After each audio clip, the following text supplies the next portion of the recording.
All right, next piece, how we grip the bar.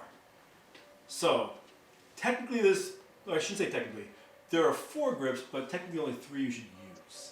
And the one you should never use, because it's probably just gonna lead to injury and just all this little things just won't work, is a double underhand grip. So I would never advise anyone deadlifting grabbing a barbell like this. It's just probably not gonna work. Now, if you're a weird freak, who knows? Maybe that'll work for you, but I doubt it. Now, what you see most people learn is a double overhand. All they're doing, very simple, very self-explanatory, grabbing the bar with an overhand grip. Thumbs out here, just grabbing, picking it up.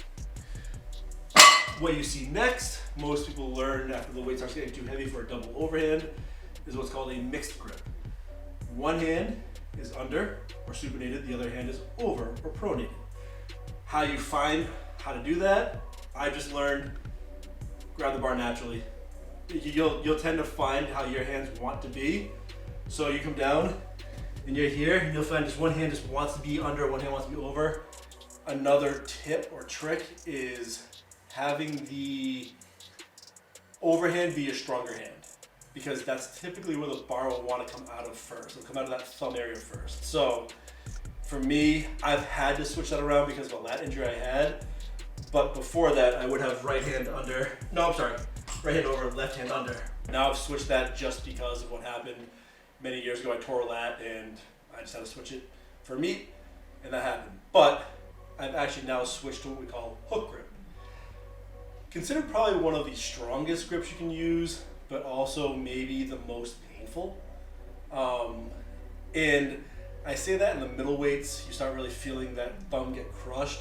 As it gets really heavy, you kind of start forgetting about it because the weight it's just a lot. Your whole body feels it. Either way, all that means is you grab the bar in a double overhand position, the thumb gets tucked under the bar, and your fingers grasp that thumb. Now, a way to show that a little easier for this camera is if I grabbed it here, this thumb comes under, these fingers come over and wrap around that thumb. What that creates is essentially like a strap. So that's actually working by friction, not grip strength. So when you chalk your thumb up and the fingers are over here, the bar weight pulls into here, and your fingers are just kind of stuck to your thumb.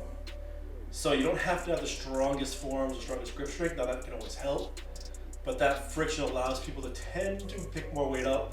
Again, this can be determined also by people's genetics. If you have really long fingers, that grip is really awesome. If you have short, stubby fingers, grip kind of sucks. So it kind of goes one of those ways.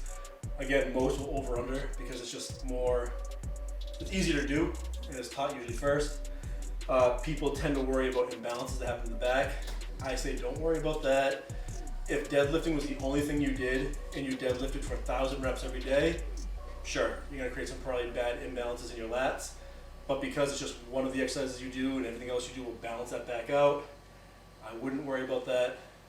It tends to be the most common grip you see in strength athletes, and then the hook grip after that.